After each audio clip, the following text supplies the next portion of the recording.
Have you heard of the Acorn Theory? It's this beautiful idea from James Hillman that can help us look at life in a more poetic way. Essentially, the theory goes that the entire shape and character of the oak tree, in all its complexity and fullness, is contained within the tiny little acorn. So the acorn then becomes an image or a metaphor for your inner guide, or your calling, or what the Greeks called your daemon. Basically that voice that guides you on your path. Now, we tend to be drawn to the most grandiose of examples. You know, the child that can play Mozart by its third birthday or something. In those cases, the calling is clear and bright. But for most of us, it's not that obvious.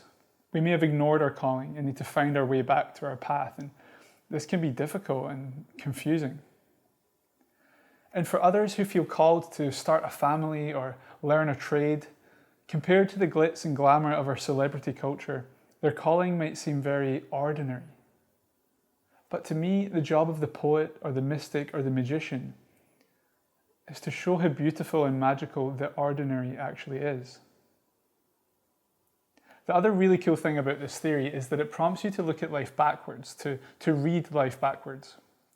To look at the oak tree and wonder how it got there, to ask about its acorn. Hillman tells this incredible story of the most famous bullfighter there ever was, a man named Manaletti. Now, apparently Manaletti was a very timid and shy little boy who used to hide in his mother's apron. So some psychologists would look at that and say, well, the reason that he went on to become a bullfighter is because he was compensating for being so weak and feeble as a little boy. He was making up for that weakness by trying to prove himself as a big, strong bullfighter. But the poetic way to look at this story is to say, well, of course that little boy was timid and terrified, because he knew that he had to go on to fight a 1,000-pound bull. This story makes me think of all the people that I know who had a really tough start in life and who were carrying serious trauma, who then went on to become the most incredible teachers or mothers or therapists.